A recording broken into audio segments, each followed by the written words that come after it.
कैसे हो आप सभी लोग? आई होप बहुत अच्छे होंगे, मज़े कर रहे होंगे अपनी ज़िंदगी में। ओके, तो हम स्टार्ट करने वाले हैं न्यू चैप्टर तो नहीं है न्यू अभी, जो आपका पार्ट वो न्यू होगा। और हम पेज नंबर 107 पे आ चुके हैं। फिगर आउट के क्वेश्चन करेंगे। ओके, धड़ाधड़। और कोई दिक्कत हो किसी को तो कमेंट करके पूछ लेना भाई। ओके, चलिए स्टार्ट करते हैं फटाफट से पहला क्वेश्चन। तो पहला क्वेश्चन दिया है आपको मेरे भाई, find all the sides and the angles of the quadrilateral obtain bye joining two equilateral triangle with side 4। तो हमें क्या करना है कि इक्विलेटरल ट्रायंगल बनाना है, फिर उसको ज्वाइन करके हमें एक क्वाड्रिलेटरल तैयार करना है। ठीक है, तो ये छोटा सा आपके पास क्वेश्चन है। तो बहुत छोटा सा क्वेश्चन है, बहुत फर्जी सा क्वेश्चन है, देख लेंगे फटाफट से। ये है आपकी बुक। जैसे बुक में हम स्टार्ट करेंगे आपका ये वाला पहला question. Okay, figure it out का पहला क्वेश्चन। तो सभी लोग फोकस रखेंगे, अच्छे से देखेंगे सभी लोग, किसी को कोई दिक्कत कोई दुख तकलीफ ना हो बस। चलिए स्टार्ट करते हैं फटाफट। अब देखो, इसमें हम यूज़ करने वाले हैं स्केल का, क्योंकि स्केल के बिना ये क्वेश्चन अधूरा है और ना ही ये बन पाएगा। तो फटाफट से मैं माइक लगा ले रहा हूँ कॉलर में, थोड़ी आवाज़ कम हो सकती है दोस्त। चलिए ओके, तो स्टार्ट करते हैं। हम अपने हथियार उठा लेते हैं फटाफट से, अब मैदान में उतरते हैं। चलिए, तो सबसे पहले हमें क्या करेंगे हम लोग कि सबसे पहले हमें लिखना होगा कि हमें जो लेंथ लेनी है वो कितनी लेनी है। ठीक है दोस्त, तो द लेंथ, तो मुझे हमें लेंथ लेनी है, the length of all sides of triangle लिख रहे हो या इक्विलेटरल ट्रायंगल लिख रहे हो, of triangle is equal to कितना, 4 सेंटीमीटर। Okay, 4 centimetre. चलो स्टार्ट करते हैं फटाफट से। सबसे पहले बाकी एंगल्स के बारे में हम डिटेल अभी लेंगे थोड़ी देर के बाद, पहले हम उसको ड्रॉ कर लेते हैं इक्विलेटरल ट्रायंगल को। तो स्टार्ट करते हैं। सबसे पहले 4 सेंटीमीटर की आपको डिस्टेंस लेनी है। ओके, चलो यहाँ से यहाँ तक ये 4 है, सेंटर पॉइंट 2 है। देखो मैं ऐसा बनाता हूँ एग्जैक्ट, अरे यार तो ओहो, तो काम खराब होएगा भाई, तो काम खराब हो गया भैया, ये तो बन ही नहीं पाएगा अब, क्योंकि 4 सेंटीमीटर तो बहुत ऊपर जा रहा है, सारा सिस्टम बेकार रहेगा यहाँ तक। चलो हटाओ से यार, यहाँ देखते हैं लास्ट, इस साइड देखते हैं। ओके, पहले हम ऊपर से ही देखते हैं। लो पहले इसे खींचो, 4 सेंटीमीटर ये ड्रॉ कर दिया। ये है आपका एक साइड ट्रायंगल की। सेंटर पॉइंट है आपका एग्जैक्ट, ये है सेंटर पॉइंट। इसको देख लेते हैं कहाँ तक जाएगा ये, तो इसकी सीध में आना चाहिए लगभग। चलो भाई, तो यहाँ से ये बनेगा आपका इस तरीके से, ये 4 सेंटीमीटर, और यहाँ से इसको मिला देते हैं फटाफट से, और यहाँ से ये वाला अगेन 4 सेंटीमीटर। तो ये है equilateral triangle, all sides are equal and each side is equal to 4 centimetre. Okay, अब सेंटर पॉइंट ये है दोस्त, तो अप्रोक्स यहाँ पे लेके चलता हूँ मैं इसको, 4 सेंटीमीटर यहाँ से ड्रॉ करूँगा तो ये पहुँचेगा मेरे दोस्त, ये सेंटर पॉइंट पे हमें यहाँ लेना पड़ेगा इसको इस तरह से, 1 और 4 यहाँ से, 4 ही बैठा है बिल्कुल क्लियर। ओके, तो इस तरीके से हमने इसको ड्रॉ कर लिया था भाई। ओके, तो नेमिंग कर लेंगे ABCD। ठीक है, ये 4 सेंटीमीटर, ये 4 सेंटीमीटर।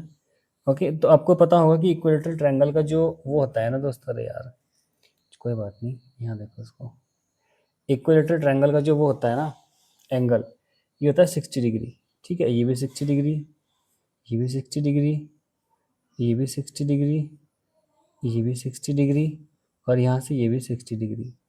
क्लियर है दोस्त? अब देखो हमें ये पता है, हम बात देखो, ये जो ट्रायंगल की हमने ज्वाइन कर दिया, लेकिन अब बन चुका है क्वाड्रिलेटरल। क्या बन चुका है ये? क्वाड्रिलेटरल। तो इसकी लेंथ तो है इतनी, बट एंगल ए कितना है, and angles are, angle A is equal to है गिवन 60 डिग्री। अब देखो एंगल बी देखो, एंगल बी ये है ना पूरा, ये पूरा एंगल बी है यहाँ से यहाँ तक। तो 60 + 60 कितना जाएगा, 120। कितना जाएगा दोस्त, 120। ऐसे एंगल सी हो जाएगा आपके पास 60 डिग्री, और angle D is equal to हो जाएगा आपके पास अगेन 120 डिग्री। इस तरीके से चीज़ों को हमने किया है, सॉल्व कर दिया है। मेरे ख्याल से किसी भाई को कोई दिक्कत नहीं है। आगे चलते हैं, अगला क्वेश्चन पे देखते हैं कि अगला क्वेश्चन है क्या। अगला क्वेश्चन हमारे पास गिवन है, दोस्त construct a kite whose diagonals are of length 6 centimetre and 8 centimetre. तो हमें एक कंस्ट्रक्ट करनी है काइट, काइट हमें कंस्ट्रक्ट करनी है। ओके, तो कैसे करेंगे कंस्ट्रक्ट मेरे दोस्त? बहुत इजी है, इतना टिपिकल नहीं है क्वेश्चन। बताओ कैसे करेंगे फटाफट से। कंस्ट्रक्ट अ काइट हुज, जिसकी डायगोनल जो है वो कितनी होनी चाहिए? डायगोनल होनी चाहिए उसकी 6 सेंटीमीटर और 8 सेंटीमीटर। 6 सेंटीमीटर और 8 सेंटीमीटर। स्टार्ट करें फटाफट, स्टार्ट करते हैं फटाफट से, देखते हैं इसमें है क्या। चलिए,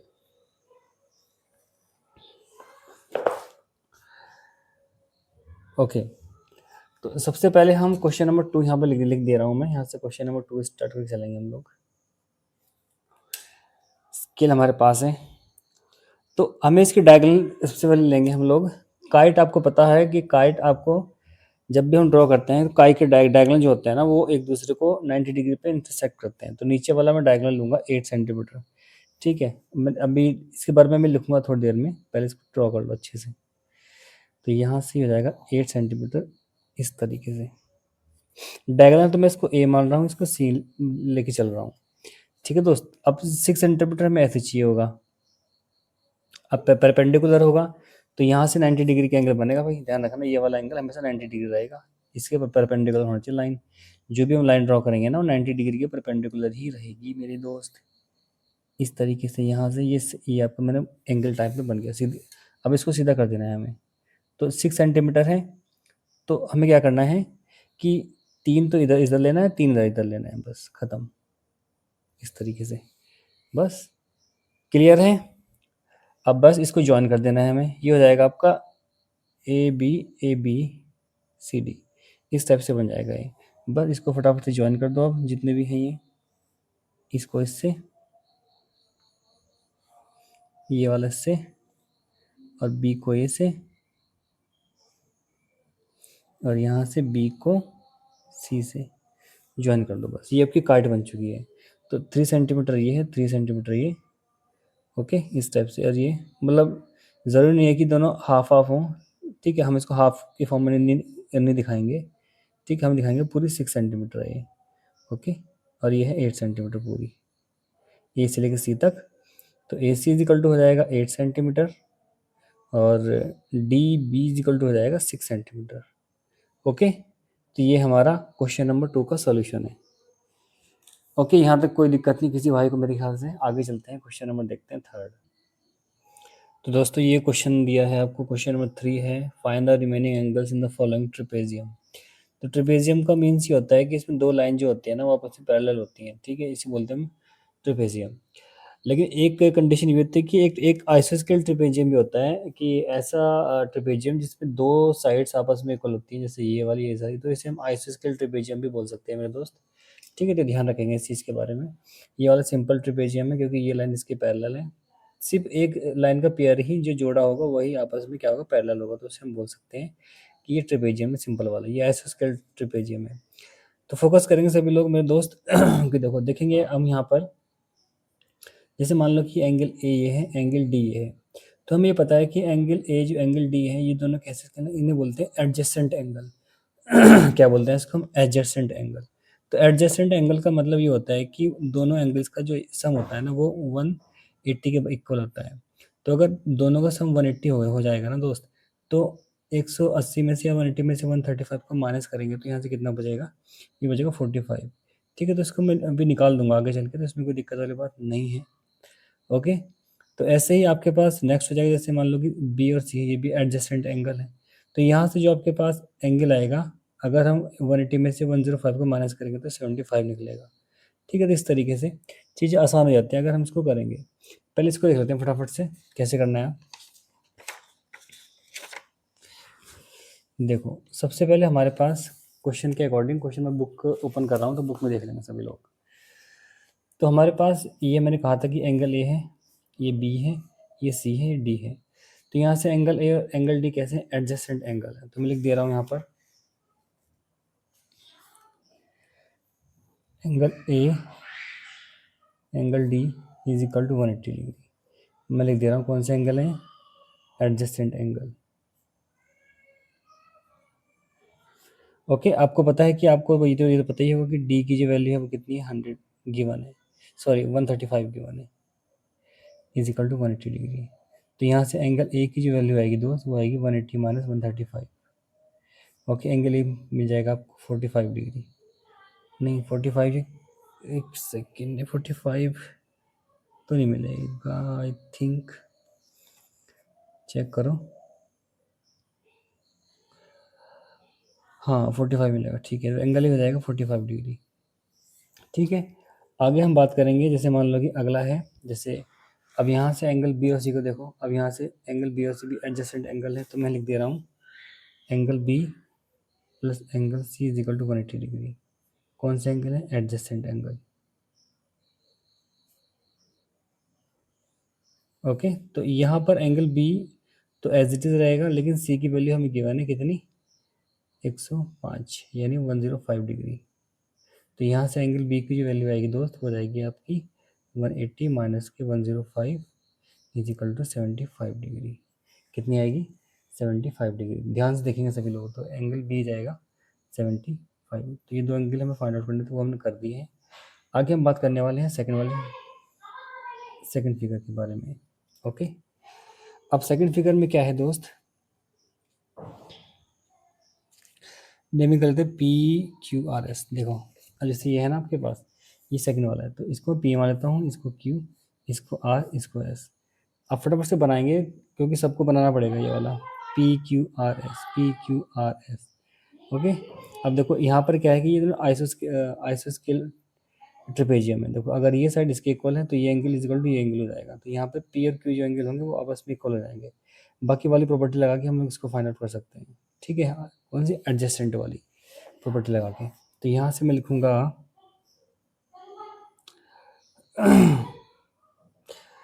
angle P is equal to angle Q is equal to 100 degree.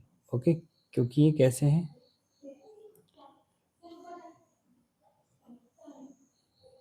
Adjacent angle of आइसोस्केल ट्रेपेजियम। ओके, आइसोस्केल ट्रेपेजियम। आगे हमारे पास, अब देखो दोनों की वैल्यू मिल गई हमें। अब यहाँ से क्या करेंगे हम, एंगल एस को देख लो, अब यहाँ से सेम टू सेम हो जाएगा। एंगल एस एंगल पी दोनों का सम कितना, 180 डिग्री है, क्योंकि ये दोनों एडजेसेंट एंगल हैं।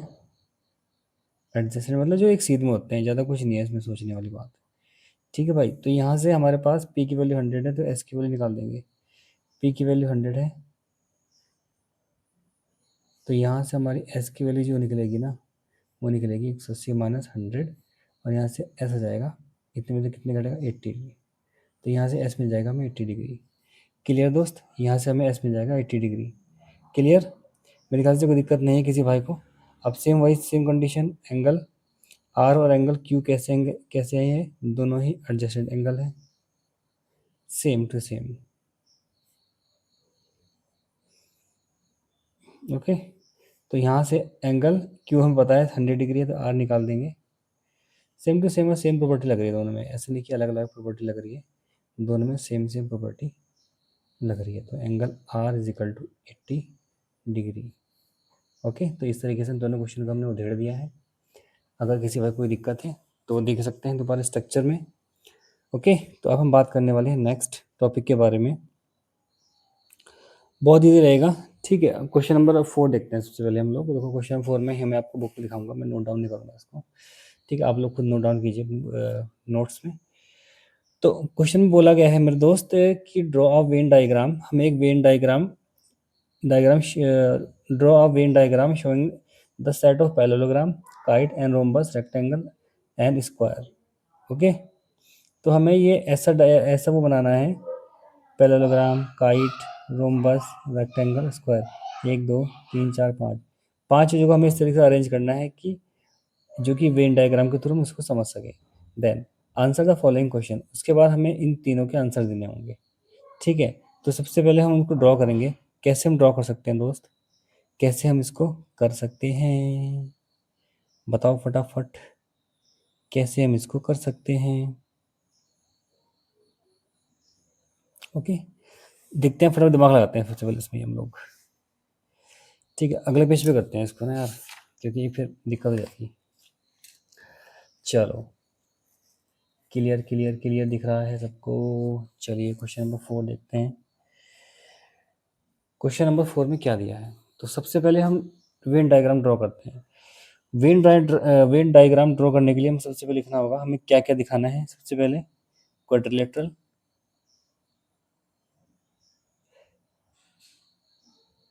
1 2 3 4 5,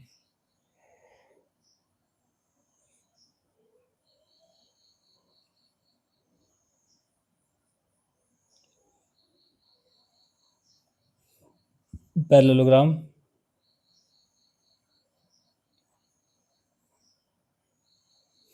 इसके बाद काइट, रोम्बस, रेक्टेंगल, स्क्वायर। अब इन सभी में हमें वो बनाना है रिलेशन, एक तरह से वेन डायग्राम। तो मेरे दोस्त, आपको पता होगा वेन डायग्राम वैसे बनता है, शेप में, इस शेप में। तो सबसे पहले हम बनाएंगे ये वाली शेप। तो ये पूरा है क्वाड्रिलेटरल का ग्रुप। क्या है ये? क्वाड्रिलेटरल का ग्रुप।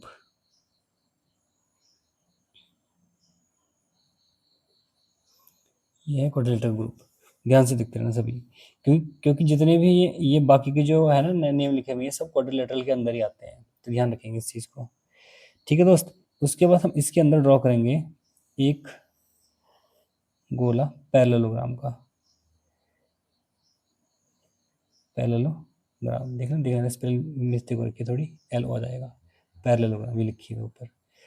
तो ये जो गोला है ये है पैरेललोग्राम का। इतना समझ में आया ही नहीं आया किसी के? मेरे ख्याल से ईजी, अगर समझोगे तो हो जाएगा। ठीक है, ऐसा नहीं कि नहीं हो पाएगा।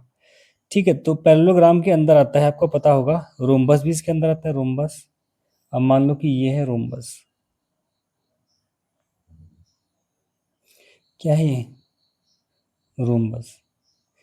अब रोम्बस के अंदर आएगा स्क्वायर, क्योंकि आपको पता होना चाहिए कि रोम्बस में भी सारी साइड इक्वल होती हैं, तो स्क्वायर में सारी साइड इक्वल होती हैं। ठीक है, तो रोम्बस के अंदर स्क्वायर हो जाएगा। बट पैरेललोग्राम के अंदर रेक्टेंगल आएगा, इसमें अपोजिट साइड आर इक्वल होती है, ये हो जाएगा rectangle. Rectangle.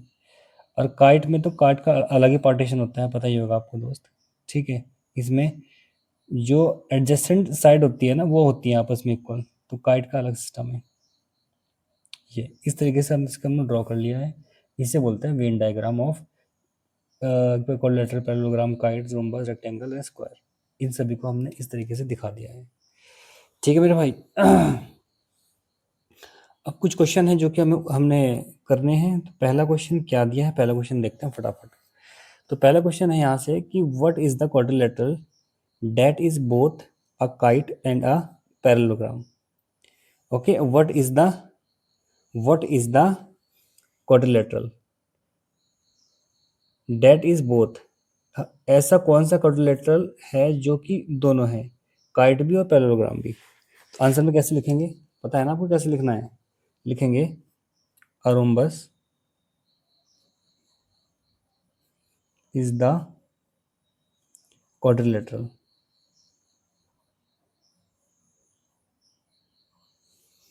quadrilateral that is both a kite, और लिखेंगे a kite। ठीक है भाई, and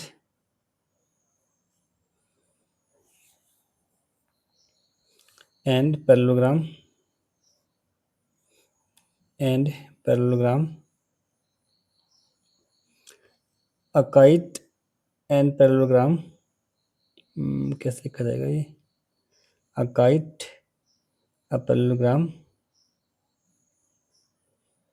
is a rhombus। rhombus क्योंकि रोम्बस को हम काइट की शेप में भी बना सकते हैं, ठीक है। हालांकि काइट की, क्योंकि सभी जो रोम्बस है वो काइट हो सकते हैं, लेकिन सभी काइट रोम्बस नहीं हो सकती, ठीक है। ध्यान से देखेंगे आप लोग, क्लियर है। तो हम यहाँ लिख भी सकते हैं इस फॉर्म में कि जो आपका रोम्बस होता है ना, रोम्बस, जो आपका रोम्बस होता है ना, वो काइट भी होता है और पैरेललोग्राम भी होता है। ध्यान से रखेंगे दोनों को, क्योंकि एक काइट ऐसे भी बन सकती है, काइट ऐसे भी बन सकती है इस टाइप से। इसमें क्या है, ऑल साइड्स आर इक्वल, ये साइड ये साइड ये साइड ये आपस में इक्वल है, तो ये रोम्बस भी है और काइट भी बन सकता है। और पैरेललोग्राम तो है ही है वो, क्योंकि क्वाड्रिलेटरल है, जितनी भी चीज़ें आती है ये चीज़ें, स्क्वायर, रेक्टेंगल, रोम्बस, सब इसके अंदर ही आता है, ठीक है भाई, कोई दिक्कत नहीं। चलो आगे देखते हैं अगला पार्ट क्या है आपके पास, अगला क्वेश्चन क्या पूछा हुआ है। अगला क्वेश्चन पूछा हुआ है मेरे भाई कि can there be a quadrilateral that is both a kite and rectangle. Can there be a quadrilateral that is both, क्या क्वाड्रिलेटरल काइट और रेक्टेंगल भी हो सकता है? बिल्कुल हो सकता है भाई, यस, क्यों नहीं होगा, why not, yes, but only, एक स्पेशल केस है इसका, लेकिन one special case, special case.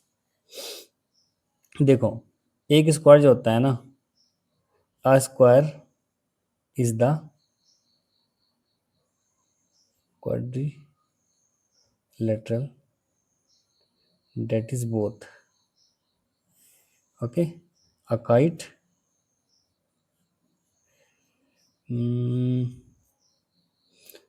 Kite,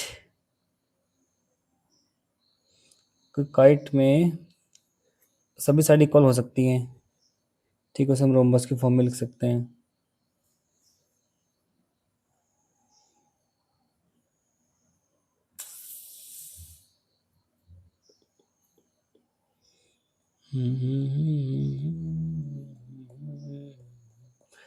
क्योंकि इसने बोला है कि can there be quadrilateral that is both, कोई ऐसा क्वाड्रिलेटरल है जो काइट भी है और रेक्टेंगल भी हो सकता है, बिल्कुल है, बिल्कुल है।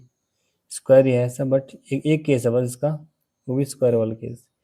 स्क्वायर ऐसा है जो काइट भी है और रेक्टेंगल भी है, तो अ kite and rectangle, okay, is a square, okay, नहीं नहीं नहीं सॉरी यार, अ kite and rectangle, a kite and a rectangle, क्योंकि दोनों में क्या होता है कि काइट वो होता है इसमें सभी साइड आपस में इक्वल हो सकती हैं, लेकिन स्क्वायर जो होता है वो, देखो यहाँ मेन चीज स्क्वायर है, आप समझेंगे कि जो स्क्वायर है ना, स्क्वायर, जो स्क्वायर है, स्क्वायर जो है वो काइट भी हो सकता है, काइट भी कहा जा सकता है, और स्क्वायर रेक्टेंगल भी कहा जा सकता है। ध्यान से देखेंगे, क्योंकि काइट, कुछ काइट ऐसी होती है जिसमें ऑल साइड्स इक्वल होती हैं, ऑल साइड्स इक्वल, और किसी किसी स्क्वायर को रेक्टेंगल बोल सकते हैं क्योंकि opposite angle are equal, opposite sorry sides are equal, opposite, अरे यार मैं रह गया उसमें ध्यान में ही, opposite side are equal, okay, और all sides are equal and diagonals intersect, diagonal जो क्या क्या करेंगे, एक दूसरे को 90 डिग्री के एंगल पे इंटरसेक्ट करेंगे। और रेक्टेंगल में क्या है कि opposite sides are equal and जो वर्टेक्स के जो एंगल होंगे वो 90 डिग्री होंगे। तो हम बोल सकते हैं कि जो स्क्वायर है वो काइट भी है और एक रेक्टेंगल भी है, ओके। तो ये इसका स्पेशल केस हो जाएगा एक, ठीक है दोस्त, इस तरीके से इसको लिखना है बस, और कुछ नहीं करना है इसमें। अगला है क्वेश्चन नंबर, पार्ट नंबर 3 देखेंगे फटाफट। तो पार्ट नंबर 3 में क्या है दोस्त, is every kite a rhombus, क्या सभी काइट रोम्बस हैं? अगर नहीं, what is the correct relationship between these two type of quadrilateral. तो बताना है कि उसमें ऐसा कौन सा रिलेशन होगा जिसमें ये दोनों टू टाइप के क्वाड्रिलेटरल हैं? इस टाइप से दिया हुआ है क्वेश्चन। ओके ओके, तो क्वेश्चन में बोला गया है is every kite a rhombus? क्या हर एक काइट एक रोम्बस है? इफ नॉट, अगर नहीं तो what is the correct relationship between these two type of quadrilateral? अगर नहीं है तो इन दोनों टाइप के जो क्वाड्रिलेटरल हैं उनके बीच में रिलेशन को बताना है आपको। ठीक है, तो ये क्वेश्चन है आपका। तो इतना टिपिकल नहीं है क्वेश्चन, देख लेते हैं फटाफट से है क्या इसमें। स्टेप बाय स्टेप चलना है भाई, ठीक है, ऐसा नहीं कि हम जल्दबाजी करेंगे हर किसी चीज़ के बारे में। तो क्वेश्चन नंबर 3 में क्या दिया है देखते हैं। तो हमें बोला गया है कि is every kite a rhombus? Every kite a rhombus? क्या सभी काइट रोम्बस हैं? तो नो हो जाएगा ये। अगर नहीं है तो कौन सा रिलेशन होगा इन दोनों में वो बताना है। ठीक है, know every kite is not a rhombus. A rhombus, okay. अब इनमें रिलेशन देखो क्या है, क्या रिलेशन होता है आप बताओ जरा। अच्छा, हमें पता है कि rhombus every rhombus is a kite. Is a kite, सभी रोम्बस जो हैं वो काइट हो सकते हैं। ठीक है, ध्यान रखना भाई, सभी रोम्बस काइट हो सकते हैं। अगला है relation, but every kite is not a rhombus, वही उल्टा relation. Okay, every kite is not relation.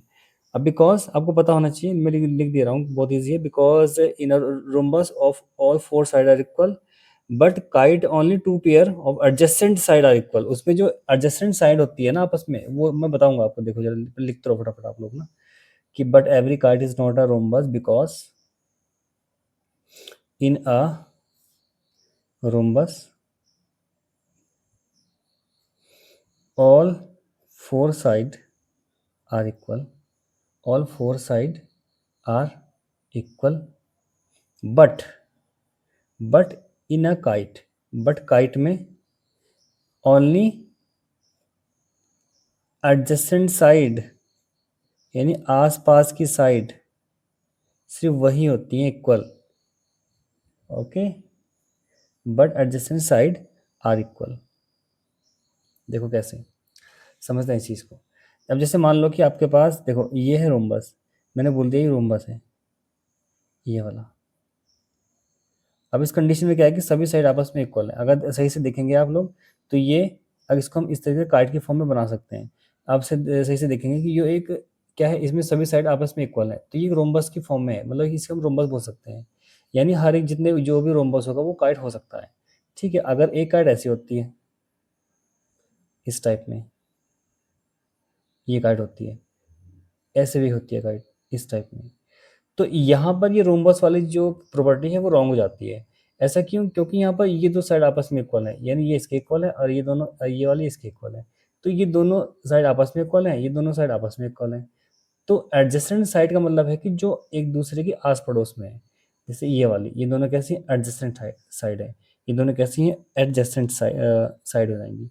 तो हम बोल सकते हैं कि every rhombus is kite but every kite is not a rhombus. ठीक है, दोनों मैं समझा दिया आपको, इस तरीके से चीज़ों को हमें लेके चलना है।